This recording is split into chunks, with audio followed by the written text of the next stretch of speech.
Monsieur le Premier ministre, en marge du sommet de Choose France et sous les ors du Roi Soleil, le président de la République annonçait en grande pompe 40 milliards d'euros d'investissements étrangers en France, sans trop s'avancer sur le contenu de ces engagements.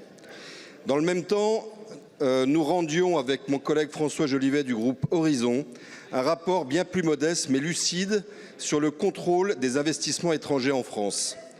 Car derrière les effets d'annonce se cache une réalité bien plus sombre qui se traduit par une faiblesse structurelle du financement de nos entreprises, attirant les prédateurs américains, indiens ou chinois. Après le passage sous pavillon étranger de Technip, Alstom ou Arcelor, la France est progressivement dotée d'un arsenal juridique destiné à prévenir, tant que faire se peut, cette prédation, notamment grâce au décret Montebourg. Pourtant, l'équarrissage de notre tissu industriel demeure, à l'exemple de LMB Aerospace, Photonis, Sego et Atos, tous victimes de l'absence d'un fonds de financement souverain destiné à renforcer la trésorerie de nos entreprises et protéger ainsi nos actifs stratégiques. Le mécanisme de contrôle des investissements étrangers en France, bien que renforcé ces dernières années, n'est pas suffisant.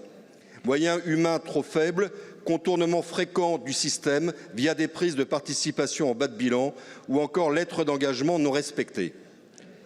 Quant au contrôle parlementaire symbolique prévu par la loi Pacte, il est tout simplement inopérant.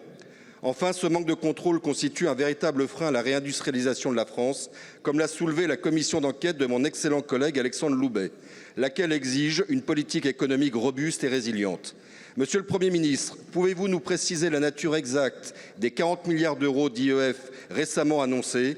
De plus, votre gouvernement est-il prêt à soutenir une proposition de loi transpartisane visant à instaurer enfin un véritable contrôle parlementaire de ces investissements par la création d'une délégation parlementaire à la sécurité économique?